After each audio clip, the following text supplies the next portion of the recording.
Assalamualaikum warahmatullahi wabarakatuh. Pada video kali ini, kita akan membahas yaitu tentang materi nasionalisme.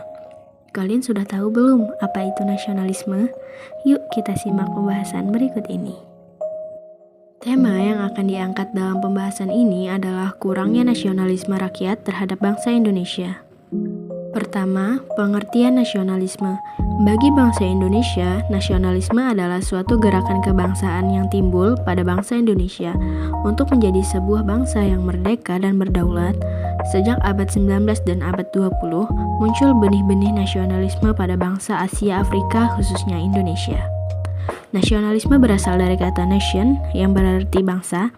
Adapun bangsa sebagaimana pendapat Badri Yatim memiliki dua pengertian. Pertama, bangsa dimaknai sebagai suatu masyarakat yang merupakan suatu persekutuan hidup yang berdiri sendiri dan masing-masing anggota persekutuan hidup tersebut merasa satu kesatuan ras, bahasa, agama, sejarah, dan adat istiadat.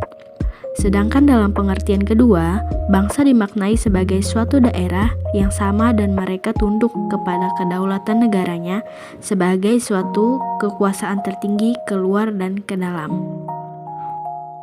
Adapun definisi nasionalisme menurut ilmuwan dan tokoh dunia adalah sebagai berikut. Yang pertama ada L. Stoddard. L. Stoddard menyatakan nasionalisme adalah suatu keadaan jiwa dan suatu kepercayaan yang dianut oleh sejumlah besar manusia perseorangan sehingga mereka membentuk suatu kebangsaan. Atau dengan kata lain, nasionalisme adalah rasa kebersamaan segolongan sebagai suatu bangsa. Yang kedua ada menurut Soekarno. Soekarno mendefinisikan nasionalisme sebagai kombinasi dari rasa ingin bersatu, persatuan perangai dan nasib, serta persatuan antara orang dan tempat. Yang ketiga ada menurut Husserl dan Stefanos. Nasionalisme adalah yang menentukan bangsa mempunyai rasa cinta secara alami kepada tanah airnya. Pembahasan yang kedua adalah masalah atau contoh dari studi kasus pada konteks nasionalisme. Yang pertama ada studi kasus tentang kerusuhan di kota Sampit, Kalimantan Tengah.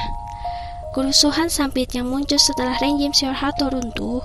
Kerusuhan ini terletak di kota Sampit, Kalimantan Tengah. Pelaku dari kerusuhan antara etnis Madura dan Dayak merupakan salah satu kerusuhan yang luar biasa dan penyebabnya masih simpang siur yang pernah terjadi di Indonesia. Pendapat dari kerusuhan Sampit yaitu dasar dari rakyat Indonesia yang memiliki nasionalisme tinggi, entah apapun itu penyebabnya, yang dimuat di atas belum tertera secara jelas apa itu penyebabnya. Tetapi sebagai rakyat Indonesia yang menjunjung tinggi persatuan dan kesatuan bangsa, tentu dapat menghindari suatu pertikaian yang menyebabkan sekali banyak korban jiwa yang direnggut dalam kejadian tersebut. Yang kedua ada studi kasus pergerakan Aliansi Mahasiswa Papua. Kasus yang kedua pergerakan Aliansi Mahasiswa Papua di Yogyakarta. Aliansi Mahasiswa Papua memanfaatkan primordialisme, kontekstual, dan media massa untuk mengembangkan isu referendum dan juga organisasi ini menjadi wadah yang menyatukan seluruh elemen pergerakan.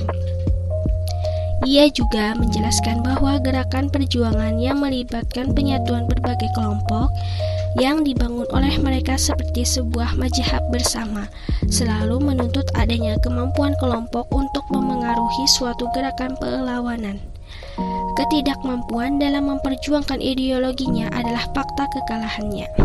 Dalam proses pertarungan merebut mazhab bersama sebagai akses politiknya, baik di tingkat kelompok gerakan mahasiswa maupun pada level elit-elit Papua, rasa nasionalisme Papua harus dipandang sebagai pokok utama yang turut membentuk nasionalisme Papua.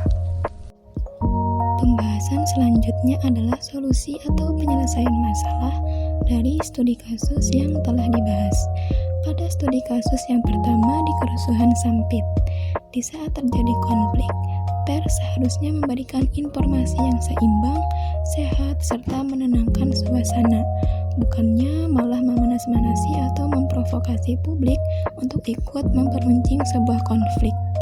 Selanjutnya, menerjunkan satuan pengamanan dari Polri dan TNI ke lokasi kerusuhan.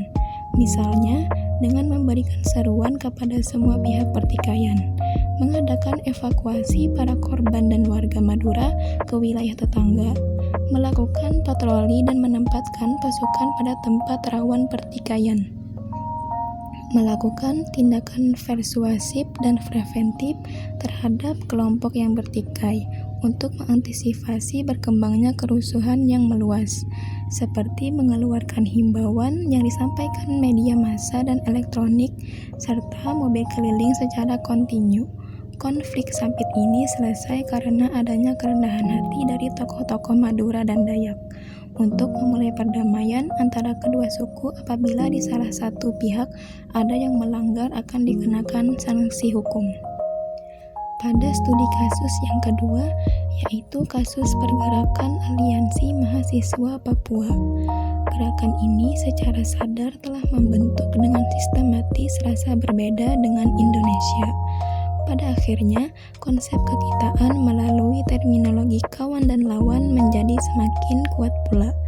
Hal ini merupakan salah satu faktor kekalahan dan kegagalan negara dalam meyakinkan orang Papua untuk berbangsa dan bernegara, sehingga mengakibatkan pola pergerakan semakin masif melalui isu pelanggaran hak asasi manusia atau HAM, pembungkaman ruang-ruang demokrasi yang selama ini belum terselesaikan dalam kehidupan mereka. Kalian yang sudah memiliki rasa cinta tanah air terhadap Indonesia, jangan lupa untuk mempertahankannya ya.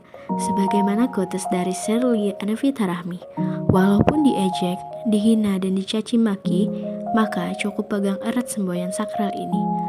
Jangan pernah lelah untuk mencintai Indonesia. Jadi, sebagai generasi muda, hal apa yang akan kalian berikan untuk Indonesia? Sebenarnya, jawaban ini sangat subjektif. Yang penting adalah kalian bisa memberikan sesuatu untuk Indonesia bertanya. Kalian harus melakukan sesuatu juga dari sekarang. Demikian video pembahasan tentang nasionalisme dari kami. Terima kasih atas perhatian Anda dalam menonton video ini. Semoga video pembelajaran ini dapat menambah wawasan Anda. Sampai jumpa dan wassalamualaikum warahmatullahi wabarakatuh.